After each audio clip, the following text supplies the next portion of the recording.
Hi, everyone. Judge Andrew Napolitano here for Judging Freedom. Today is Tuesday, December 12th, 2023. Colonel Douglas Macgregor returns to the show. Colonel, always a pleasure. My dear friend, thank you very much for taking the time to join us. How isolated has the United States become in the international community due to its being wedded at the hip to Israel and the perception that it is wedded at the hip to the policies of the Netanyahu government? I think that we have become increasingly isolated over a long period of time. I would not attribute it exclusively to Netanyahu's dominance of the policymaking arena in Washington. We have to go back and look at the last 30 years and the trouble that we have caused in many cases on a regional basis in Europe as well as in the Middle East to understand why our supposed partners and allies are increasingly silent and walking away from us. And now, of course, with Europe in turmoil, thanks to the economic policies directed at Russia that failed miserably, you add that to the situation in the Middle East where any of the Muslim states that had previously worked with us are now completely unwilling to do so. You have almost a global disaster. Certainly everyone in Latin America, Africa, in the Far East, no one really is pleased with us or the way we do business. And we continue to insist that that's not true, but it is. Well, can you put your finger on one or two or three causes of this? Is it our unbridled support for Israel and the perception that it is engaged in indiscriminate slaughter? Is it our, going back to George W. Bush and Dick Cheney, view of American exceptionalism? Is it the $2 trillion we spent killing people in Afghanistan and Iraq, supposedly to bring Western democracy there? I think you're describing our foreign policy, which essentially amounts to playing risk with democracy. That everything we do is, at least in theory, designed to promote liberal democracy wherever it does not exist, to go to quote unquote ungoverned spaces and impose order and ultimately liberal democracy. Well, all of these have failed miserably. And ultimately over time, people say, well, why are you really where you are? Why are you in Iraq? Why are you in Syria? Why are you in Lebanon? Why are you in Libya? It doesn't make any difference. Why are you interested in what's happening in Taiwan? There are no armies prepping to invade Taiwan. There's no interest in Taiwan or China in a war with anybody. All of this revolves around an ideological construct that views the world through the lens of democracy, the way the Bolsheviks viewed the world through the lens of communism.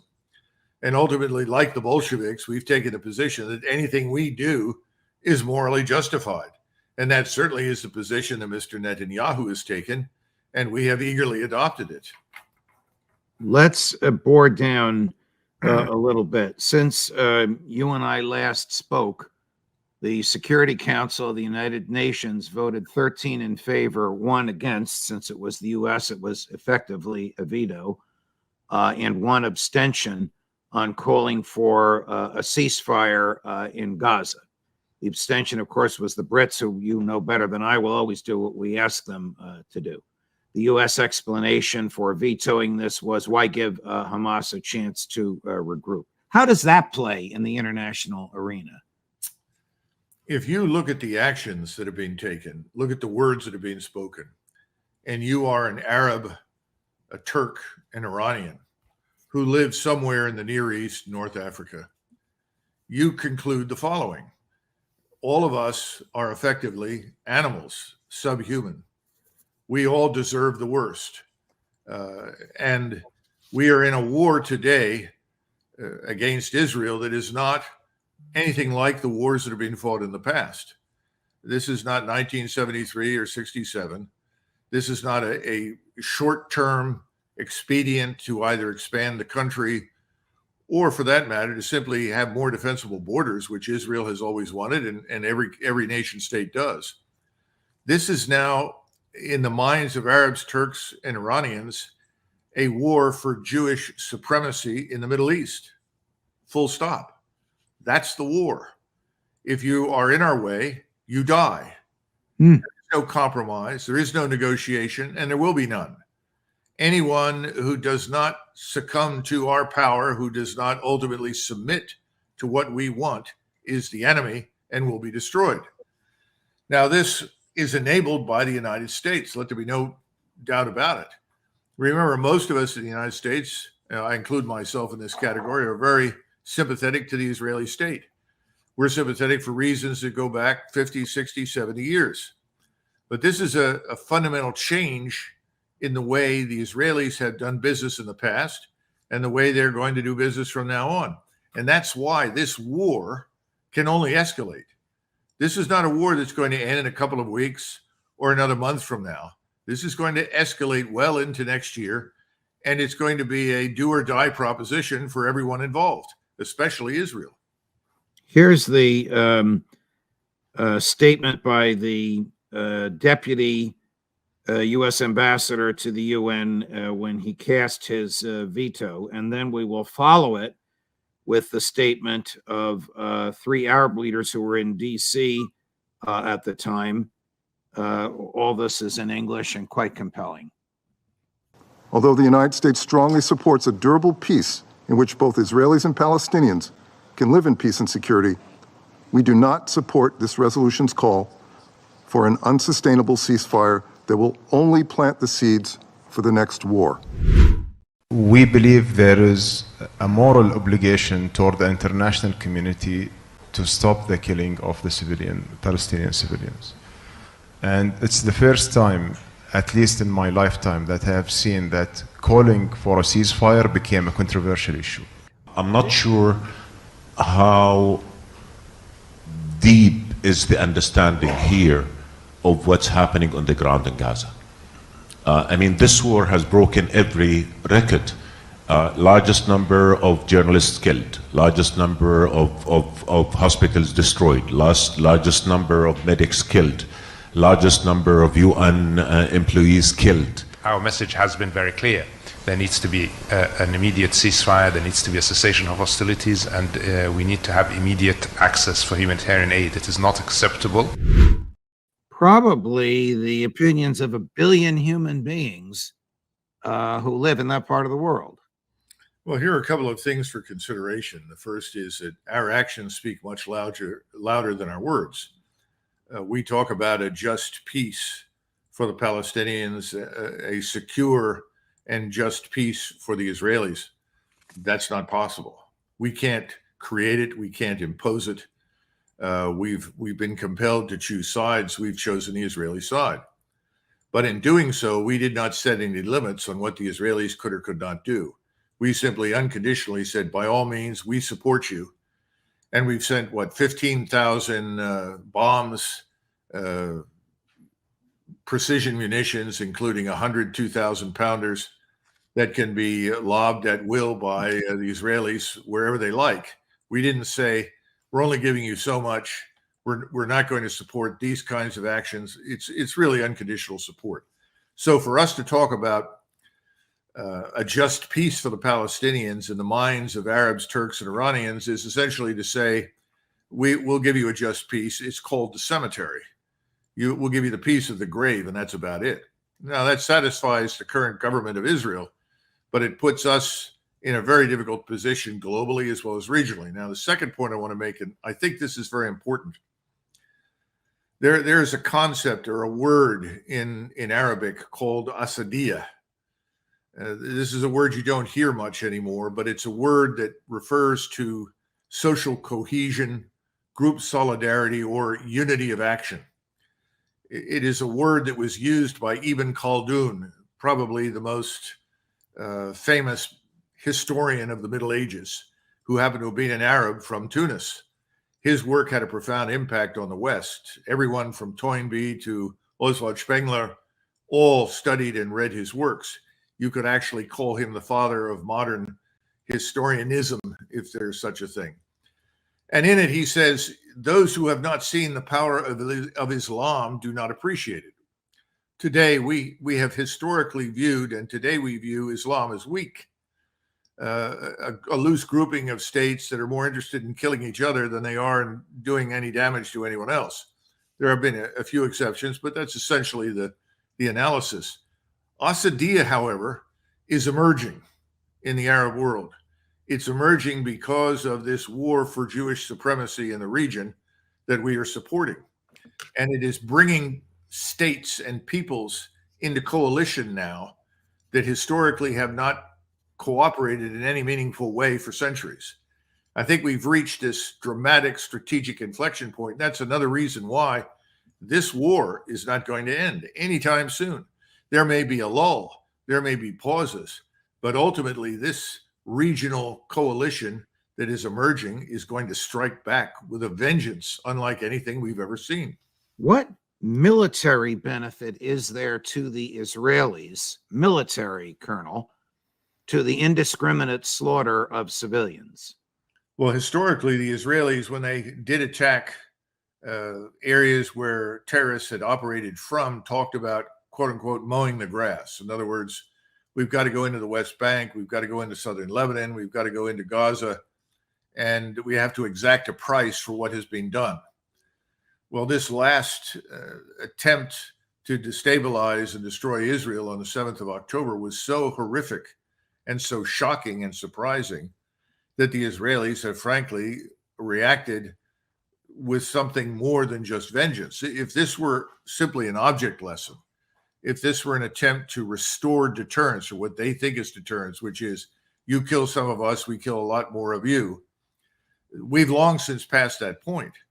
When you start talking about flattening Gaza, and effectively that's what's going on, driving out the population without regard to how many people are actually killed or not killed, and we've reached that point now where large numbers of people are simply being killed because they happen to be in the way of the flattening process. That's something well beyond mowing the grass, well beyond restoring deterrence, well beyond a simple object lesson. This is the message. We are supreme in this region. Challenge us and we will destroy you. And oh, by the way, right behind us, we have the United States Armed Forces, and those armed forces will be brought to bear against you. And it's one of the reasons I think the next step, frankly, as they finish flattening Gaza, is to turn on Hezbollah with the goal of ultimately bringing us in, because Hezbollah is a very large and powerful force. It's not going to be easily knocked out. In fact, I don't think it'll be knocked out at all. It can be damaged seriously, but the Israelis have already taken very heavy casualties. We don't know how many. I sent you a couple of things that came from Haaretz, Israeli newspaper, and from a journalist who talked about 3,700 killed, Israeli soldiers killed in Gaza. If that's true, that's a horrific number. Those are higher losses than Israel has ever taken in any of its wars.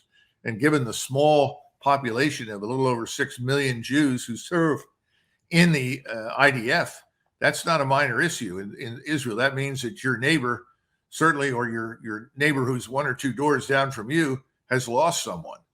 But I think the fact that they can call upon us to step in is enormously important.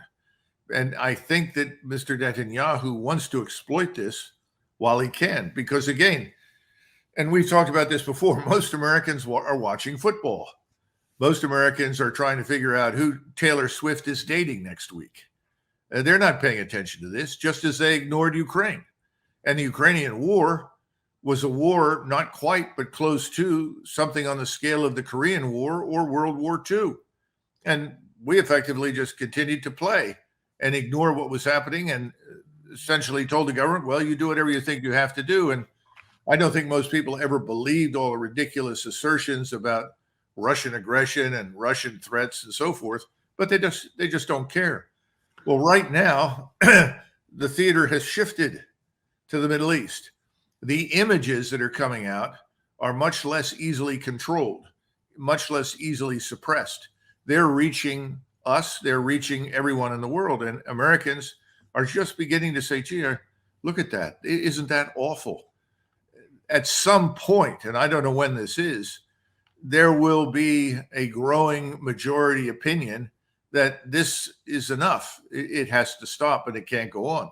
I don't know when that happens, but when it does, I think Mr. Netanyahu fears that he'll lose the kind of access to our military power and support that he wants to use to the maximum extent possible right now.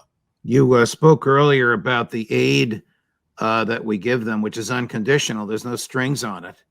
I would argue, now I'm on the legal side, and there's no court of law here. It's a moral judgment as much as it is a legal one, that when we knowingly give them instruments with which they carry out obvious war crimes, we are as morally and legally complicit as they are. I asked Max Blumenthal not too long ago, what would Joe Biden have to do to stop this? Here was Max's response. Well, the Biden administration could end the occupation of Palestine tomorrow. They could have a Palestinian state while we're doing this live stream. All they have to do is say no more spare parts for your F-16s, no more F-35s, and it's over. Because Israel its occupation depends entirely on its direct line to Washington. And Biden won't do that. And Tony Blinken won't do that because Tony Blinken comes from a long line of Israel lobbyists. Well, I think Max is right about halting the aid and the delivery of the aid. That's true. That would bring everything to a halt. As far as the two-state solution, I think people are now delusional if they think there is any future for the two-state solution. I don't see it. The Israelis won't accept it. And now, unfortunately, given the horrific actions in Gaza, I don't think anyone in the Muslim world is going to go along with it. And here again, we got to go back and understand the governments sitting in Cairo, in Amman, in Jordan, even in Damascus, in Lebanon, Iran, Turkey, Saudi Arabia, the Emirates, doesn't matter. None of those governments want a war, Judge. They're all opposed to war, but their populations are enraged.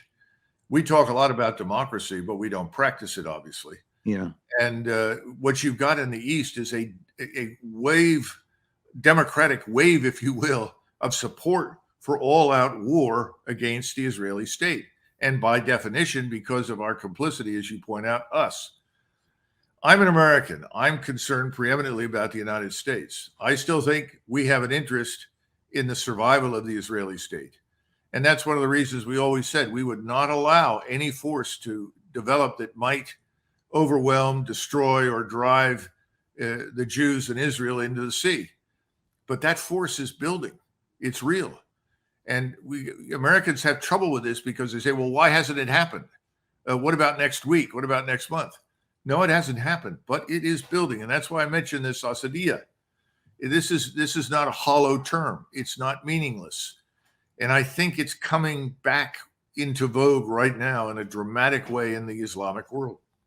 So over the weekend, the Secretary of State, Tony Blinken, exercised emergency authority under the Arms Export Control Act. No need to get into the weeds on that, but basically it says that the president, through the Secretary of State and the Secretary of Defense, can spend money unauthorized if it is an emergency and directly vital to the national security of the United States. And before that money can be spent, the Secretary of State or Defense of the President has to certify to the emergency nature and the immediacy nature under oath, which Tony Blinken did. Question: of what conceivable American national security benefit is the need to send 2,000-pound bombs to Israel without asking Congress's permission, knowing what they're going to do with those bombs? Well, you say we know what they're going to do with them. I would urge you to reconsider that, because the real basis for this legislation, if you want to call it that, this granting of essentially limitless power to the executive branch to effectively arm and equip and fight whomever they like, is really the overriding determination to wage war against Iran. If Israel attacks Hezbollah and tries to destroy it, they know that they will come into a conflict situation with Iran. Iran will not stand by and allow Hezbollah to be destroyed. They know it, and we know it. And you have people on the Hill that desperately want this war with Iran. They've convinced themselves that Iran is evil incarnate, that all the problems in the Middle East stem from Iran, even though Iran hasn't invaded anybody. Iran has no military power that it can actually project with any great success. It just has an enormous arsenal of missiles and rockets and now increasingly unmanned systems that it can use against an opponent. That's something else, and that's dangerous. But the Iranians have demonstrated remarkable restraint. So have the Russians. Everyone has restrained themselves vis-a-vis us.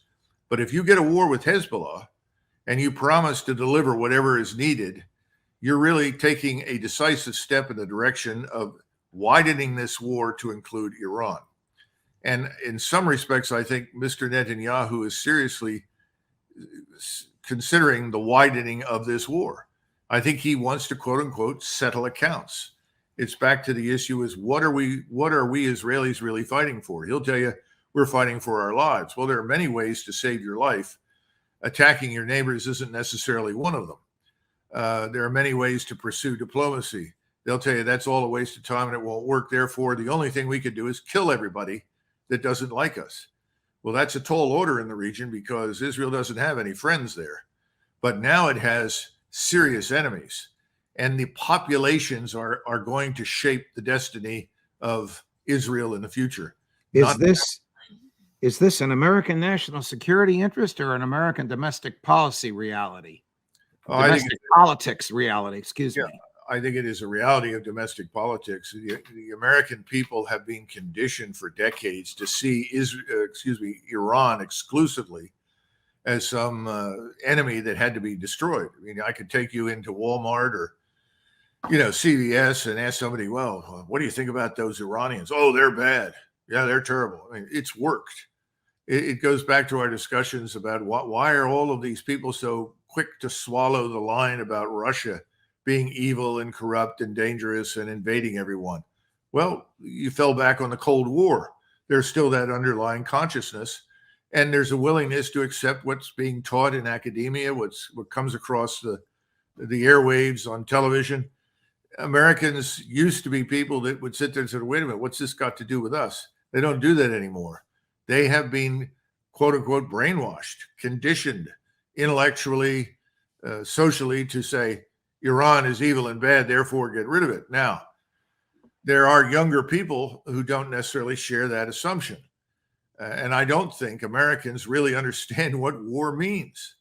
A friend of mine who fought in Vietnam, he was a helicopter gun pilot as a warrant officer. And he's a great person and worked for years in the intelligence committee, worked with me when I was at Supreme Headquarters Allied Powers Europe. And he was telling me, he said, Americans have no idea what's going on. We had army groups in Europe between 1944 and 45, from June of 44 until the war ended, that sustained 756,000 casualties.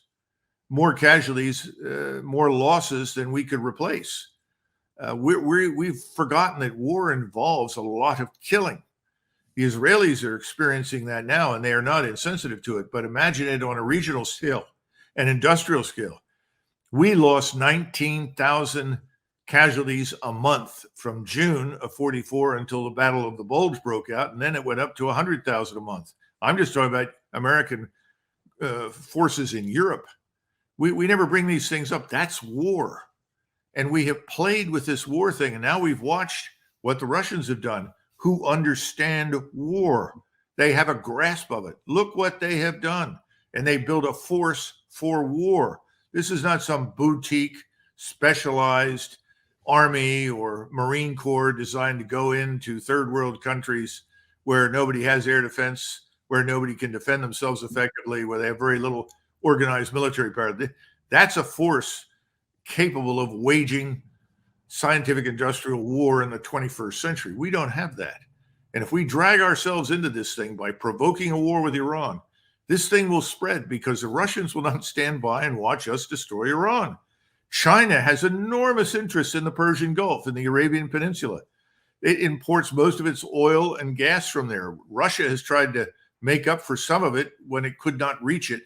But today, it's impossible to feed the Chinese industrial machine without the Persian Gulf, without the Middle East. They are not going to stand by and watch us annihilate Iran. And we've talked before about the Turks. The Turks are, that nation is ready to fight. Mr. Erdogan has talked himself into a real corner, in my judgment, because people there are enraged and ready to fight. This is a large gasoline storage site that simply needs the right match at the right time and the right location, and it will blow up. That's the problem. I want to talk with you later in the week about Russia, Ukraine, and about China. But before we finish today, and thank you for that superb analysis of where we stand, here's a clip from a former colleague of yours, Colonel Lawrence Wilkerson, who shares your views and my views on nearly all these things, being pretty critical about Prime Minister Netanyahu. I wonder if you agree. Since Netanyahu took over, indeed, probably since Ronald Reagan had to really bash the Israelis when they went into Lebanon in 1982. But it's certainly been their policy since Netanyahu took over. He is the most draconian leader Israel has had in its short history since 1948. How do you see this? He is de Fuhrer. He is de Fuhrer. Wow. Fair? Well, that may be true. And I don't think at this point it's terribly relevant, because this situation has moved well beyond Mr. Netanyahu. The forces in play now will not be easily arrested. They will not be contained. The so-called genie is out of the bottle. Even if Netanyahu were to go for domestic political reasons, your view is the genie stays out of the bottle. Yes, I think we're in a position now that I tried to describe in the regional sense with all of the Islamic world. And I don't see an easy way through this at this point. If we were to stop supplying the Israelis, that might have an impact in the short term, but in the long term, their strategic position now requires support, or they will go out of existence. And even with our support, potentially in the next 12 months, given what I see emerging on the horizon, that may be very questionable. Colonel, thank you very much for your time. I think you're going to come back. I hope so later this week. I want to talk about Russia and Ukraine and China's silently getting involved in this while people on Capitol Hill are beating the drums for war in Taiwan. We'll talk about that when the time comes. Thank you very much, Colonel. All the best.